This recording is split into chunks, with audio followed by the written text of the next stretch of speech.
Often in the coaching field, you have coaches who are afraid to, as I put it, get their hands dirty, to get involved in doing projects with clients or looking out for clients in other ways beyond the narrow scope of the defined service. But that's how you build long lasting relationships. Are you looking to improve your sales skills without compromising your values? Welcome to Sales Made Easy, a podcast for business and personal growth. Now, here's your host, Harry. Today, we have an incredible guest with us, the world-renowned Jim Shulman, who brings more than 40 years experience in marketing. He still looks like he's 38, so we'll figure that one out. From running the sales department for a multi-million dollar direct marketing company and building an international presence for a pharmaceutical startup to selling polyester pants. Yes, I've worn a few pairs myself in a discount department store. But since 2000, he has exclusively coached successful entrepreneurs who have thriving businesses, value personal development, and crave individual attention from someone who has metaphorically walked in their shoes. That is, when he isn't driving around the country in his 1957 Dodge Custom Royal sedan, and it is a beauty. So please welcome me in joining the show, Jim. What is the good word today? The good word is thank you so much for that wonderful introduction. And it is a pleasure being with you today. Oh, this is going to be great. Can't wait to have the conversation. You and I were talking in the green room about comedy. I tried to do a little stand up. I think I stepped all over myself a little bit too much back in the day. But you said you were raised by a couple of parents that actually had comedy going on in their lives. Why don't you just tell us that story to kick us off? Well, my father was a comedy writer for many years, which was not his day job, but he had sketches that appeared on television. He wrote articles in magazines that were very funny. And my mother was equally funny, actually quite devastating sometimes. And they would trade lines at the dinner table. I cannot imagine how dangerous that house must have been as a kid. Just, you never knew what you were going to get, I'm sure. The greatest danger, Harry, was when I repeated some of the things I'd heard at the dinner table the next day in the third grade. Beautiful.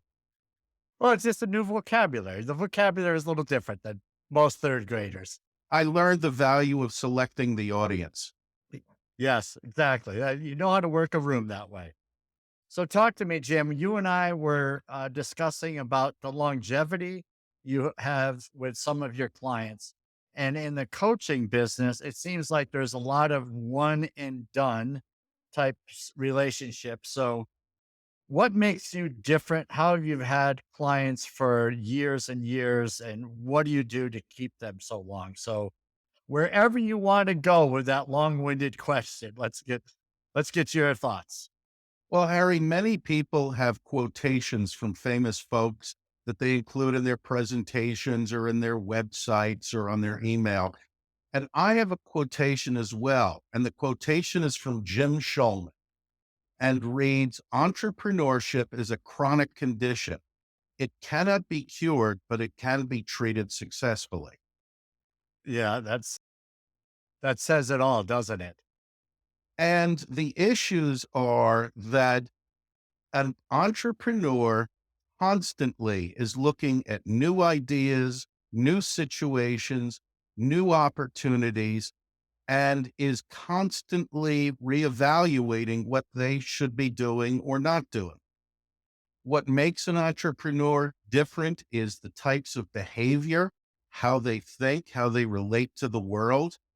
And if it is a relationship with those ongoing opportunities and challenges, sometimes it can run years. And I emphasize at the client's request, Yeah. certainly not anything contractual. It's all at the client's request. Yeah. I think you even mentioned that you kind of go month to month, right? Or was that a conversation we had? No, it's not month to month. There is a longer commitment, Okay. but but it certainly isn't years and years. Yeah. Okay. That's at the election of the client. one of the things I had learned years ago, Harry, when I was in the direct marketing business was known as lifetime customer value. Hmm. In other words, it's not necessarily what you make on an initial sale. It's what is the value of that client to you over a period of time. And that determines how much you can invest in acquiring a client. Can you afford to spend more time in multiple meetings? Can you afford to spend money on different types of promotion? If you understand the lifetime value of your customer, it gives you a greater information to make a more informed choice about marketing and promotion. Yeah, absolutely. There's a mindset out there that people have one conversation, and if the person does not sign up, so to speak, then they move on. The business owner moves on. Is that smart in your opinion? It depends on what the business owner is selling. There are many, many things that can be sold that are a specific educational program for a specific technique or set of techniques. It could be training for something. It could be a piece of equipment that once the person has it, it's fine. But the real issue is, what have you spent to get that client for that one time engagement? And for me, in my background, in my history, my thought is you spend all of that time acquiring somebody to be your customer and you give them one thing and leave. The ROI on that can seem a little strange. Whereas if there are other opportunities to sell additional services, to sell additional products, for instance, you can barely find any software today that's purchased one and done. It's all purchased on a subscription basis. And there's a good reason for that. Why should Microsoft, why should any, TurboTax, why should any other place have a single sale and be done with you as opposed to having a monthly fee, which is essentially an annuity? Exactly. Yeah. So much of business has switched over to these licenses, these annual subscriptions. I mean, even in a home office, it's been a few years now, but trying to buy Windows or the latest version of Microsoft Office, it was whatever, it's $99 and you owned it. Now it's $99 a year. And it's like, oh, I guess I see how that works, where you're getting the residual income. So yes, it does. It depends a lot on what the value of the client is. If you're selling polyester pants versus selling high-end coaching and that you have a program that's thousands of dollars and that people might buy and work with you for years, then treating that person is going to be a little bit differently than the person that's walking into a store looking for the latest rayon and polyester pants. When you talk about that, it's what is the need? It comes down to the client's need and how are you fulfilling that need? Mm. That's the crucial question. If I go in to buy a pair of polyester pants, which was years ago when they were actually fashionable, if I go in to buy a cheap pair of polyester pants, I have two desires. Number one is I have to cover my butt. And number two is I have to do it as inexpensively as possible without becoming socially unacceptable. If it meets all of those things, it's a good deal. If it is something else that requires regular attention or regular maintenance, for instance, I join a gymnasium. Okay. If I join a gymnasium, I am not going to come in there for one session. I'm going to come in for multiple sessions. I'm probably going to come in for the course of a year. And what's strange about that is that the gyms have figured this out. The most brilliant version, of course, is Planet Fitness. And Planet Fitness's model is that it is so inexpensive, they're selling you hope for $10 a month. And who would give up hope? Exactly. That's brilliant. All right. So let's talk a little bit about what it is that you're doing to keep your clients sticking around? So you obviously mentioned something earlier about the way you understand an entrepreneur because you nailed it. Entrepreneurs are constantly looking at ways they could be better. You know, some will say it's a shiny object, but they're really looking for, if they're investing their time in something, investing their business, their day, what is the best way of doing that? A lot of times it's not necessarily, it's just that they're drawn to a shiny object. They want to be the best they can be, I think. What's your thought on this? I think it goes back to entrepreneurship as a condition. It's the way people think and breathe and act. And the basis of who an entrepreneur is does not change, nor quite frankly, could you change a person. Mm. I've heard of people saying, I train entrepreneurs, and I look at that as saying, I train people to have brown eyes. The person has it. Now they can take their innate talent and do other things with it, but it's a way of thinking and it's frankly a way of life. Mm. The issues that may change. In other words, an entrepreneur may come with a specific set of problems in a project. And then that project is finished, but it begets other projects related to it. Or in some cases, entrepreneurs will come back to me after a hiatus with what I call newer, better problems. As an example, I had a conversation this morning with a longtime client who's come in and gone out depending upon need. And there is a mammoth opportunity that client has of which I could be a significant part. But it varies. It's the way people think and act. And the issue too is, are you bringing continuous value to that relationship? And the term that I heard years ago was perceived value. Does the client perceive that you are bringing them significant value to justify their purchase of your services? And from my perspective, it is, how am I doing this that the client would perceive it? How am I sharpening my skill set? But most important, how is that going to be meaningful to somebody else? You could take professional development courses until your earlobes fall off, but it isn't necessarily going to be something that will be perceived as valuable to the customer. Mm. As an example, had a significant problem hiring the right person for a very important position. Okay. Had been through HR agencies and so forth. I got involved as a favor, led the person to a terrific candidate, and that candidate turned out to be sensational. I'm not in the headhunting business, but I am in the business of making sure that my client is taken care of. Yeah, Very wonderful. often in the coaching field, you have coaches who are afraid to, as I put it, get their hands dirty, to get involved in doing projects with clients or looking out for clients in other ways beyond the narrow scope of the defined service. But that's how you build long-lasting relationships. In other words, it goes back to lifetime customer value. Is the client seeing that I am providing consistent and ever-changing value to their needs? Yeah. So you mentioned about getting your hands dirty. It's really, some might just fear that if they make a mistake, that they're going to get fired as a coach, so to speak, or as a partner. But really, it's what's needed. It's like, who else does the entrepreneur have to talk to? Where else are they going to get the guidance? What you're discussing is a relationship, and the relationship comes first, and the business is going to naturally follow. Mm. And in coaching, does the person have a visceral feeling that you are someone that they want to share information with? They want to share their emotions. They want to share their opportunities.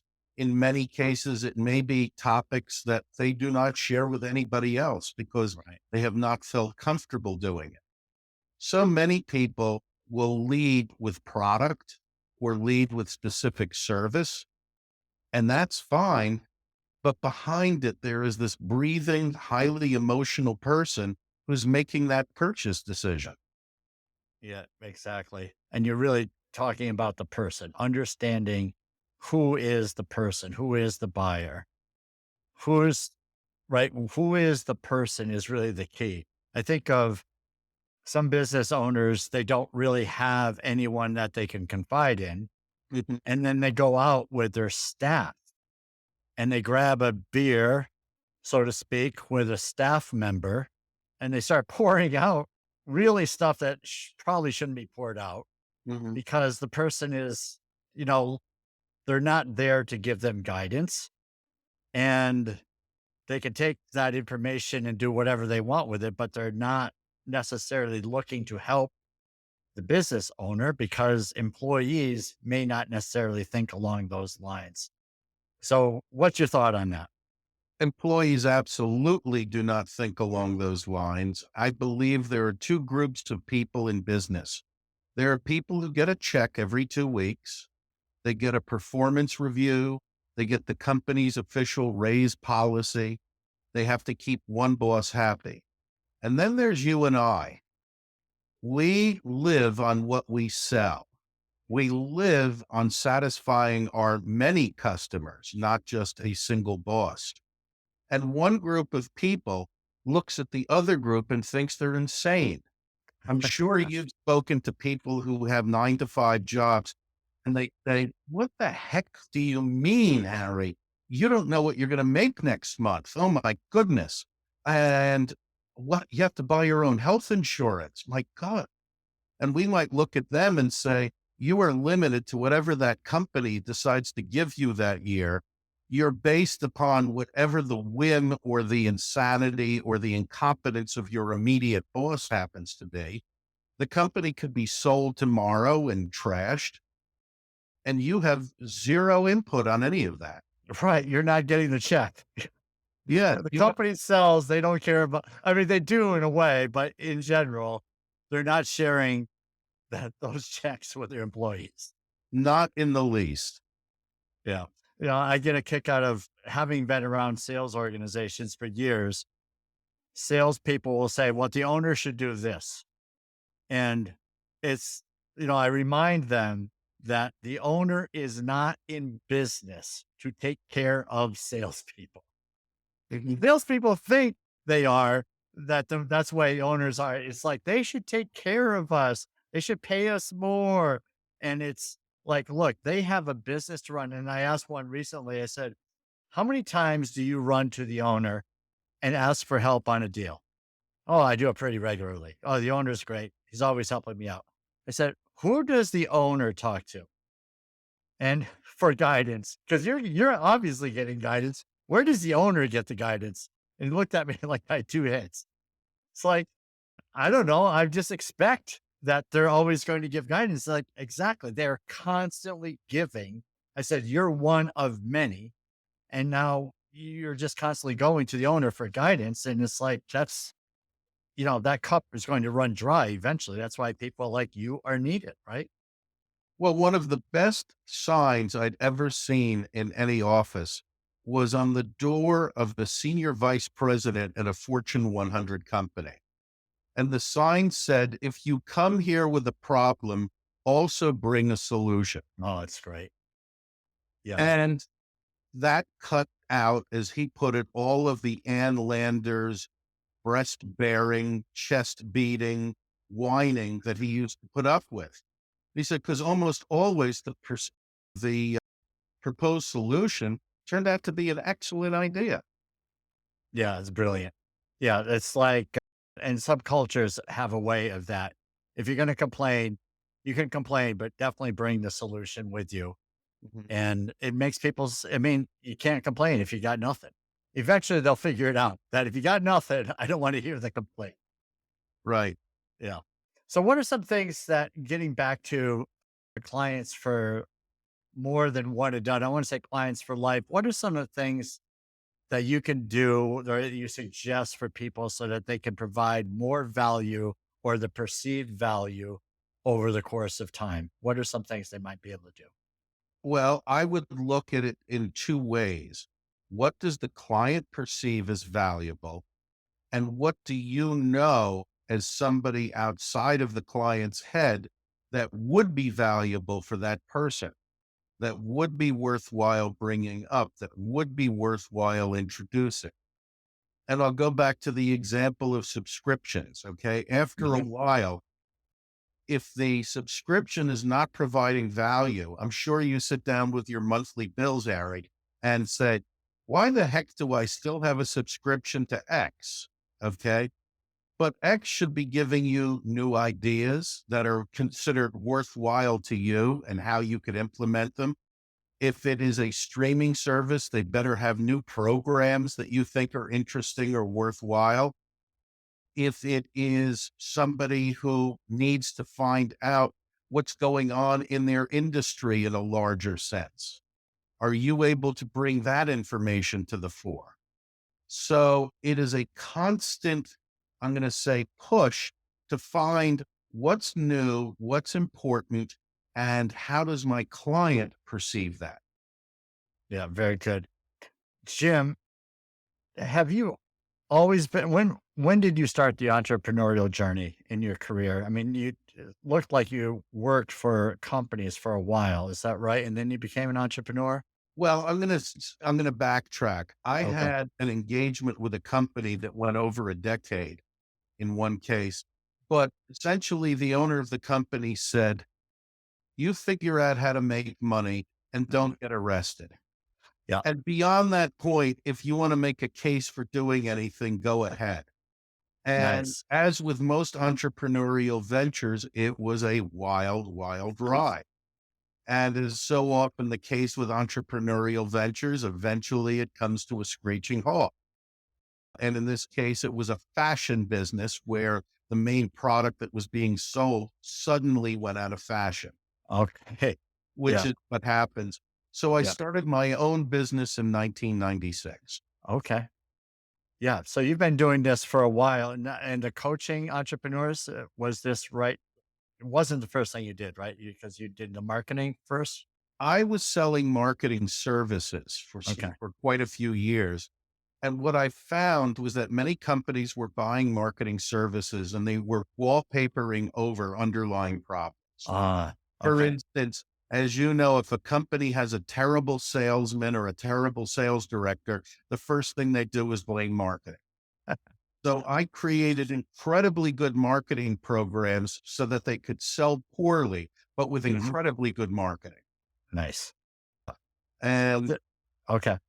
I was just going to say, but then you saw that these underlying problems where there was an opportunity for you for added services. It sounds like.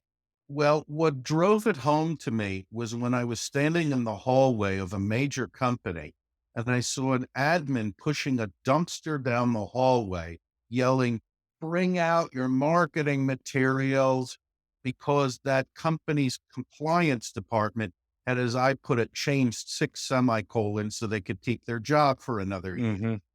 And I Yeah. saw people walking out of their offices flinging these shrink wrapped, untouched Oh, packages of marketing materials into this dumpster. And I took a look and I recognized a couple of things that someone who couldn't sell water ice in July is creating materials for salespeople whose livelihood depends upon them making a sale. right. Yeah. And I said, boy, is this That- dysfunctional. And at that point, I closed that business and I decided I would never make dumpster food again. yeah. And starting the following year, I began as a business advisor. They weren't Yeah. called coaches in those days. Yeah. I was as a business advisor and I worked with very successful financial advisors, then very successful established attorneys, CPA firms, and it grew all over the place from there. Yeah. Wonderful. What was your first thought as you were leaving that business and starting this? What was your thought about selling to grow your business? Well, my thought was I was always selling to grow my own business. You know, when I made the switch from marketing services to individual attention of running the business as an entrepreneur thinks, quite frankly, it was a relief to me Oh, because I got away with trying to figure out how do I put on paper that which cannot be put on paper? How can I put up a description that does not even begin to express what's going on between somebody's ears? And a perfect example is how many times, Harry, have we been in Zoom rooms and somebody describes what they do, and it sounds like 40 other people have used virtually the same language to describe vaguely what they were doing. Absolutely. Yep. So yeah, great. So it was really just a transition of one product, so to speak, into another. And you felt like there was more, you could do it better knowing what you were selling or selling yourself, I think, more than what a lot of people do is that we can sell products very easier than selling yourself. Selling yourself is a whole different animal, isn't it?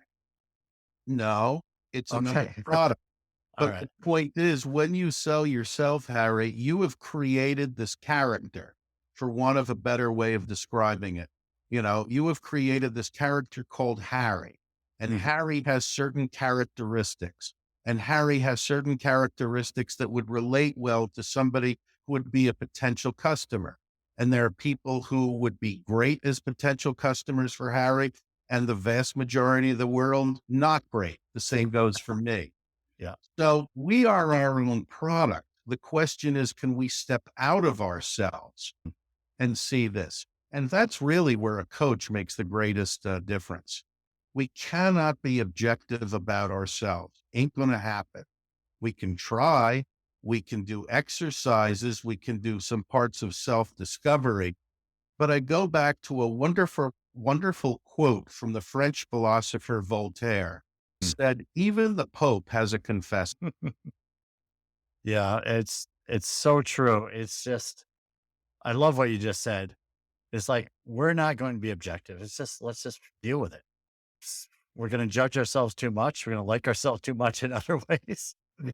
I once described what I did with a client as they give me a very large amount of money so I can tell them to go to hell. It's like the prosperous coach.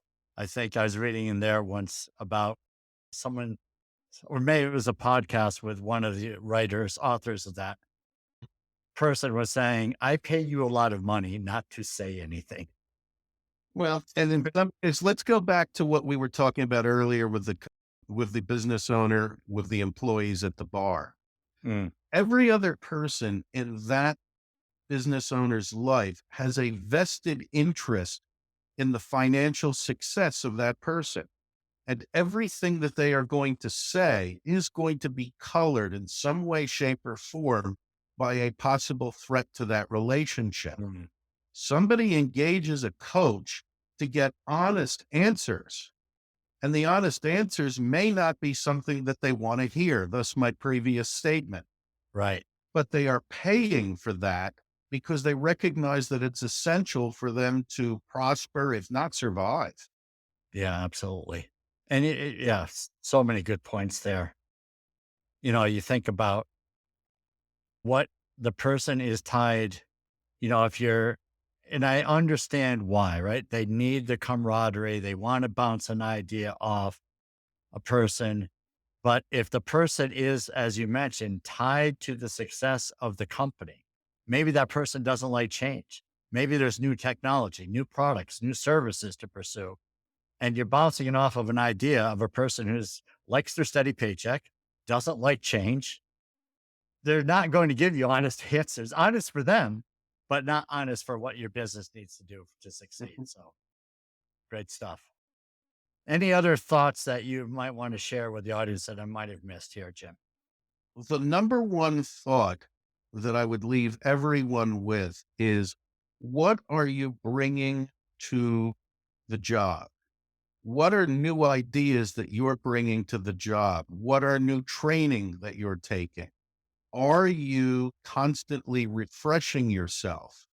Because not only is that a way to keep young, but that's really a way to remain valuable to Mm. clients. If you are going to have a longer term relationship with your client, you absolutely must bring continuous new value. And that's really up to you. Oh, that's great. Where can people find more of the legend, Jim Shulman, the 57 Dodge driver? Well, the first place I would recommend is come visit me on the web at www.elsinoreba.com. That's ELSINOREBA.com. Or you can email me at jims, at elsinorba.com. Excellent. Well, hopefully you'll get some people a little bit curious to have a more in-depth conversation with you. Thank you for making an appearance on the podcast. It's been great. And I look forward to having continued conversations with you in the future, my friend. As do I. This was a great pleasure, and thank you so much for the invitation.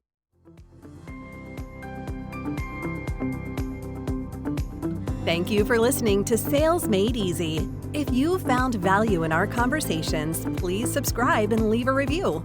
Our goal is to provide practical strategies for growing your business while staying true to your values. Remember, success in sales is about serving your clients. Serve first, and the selling will follow.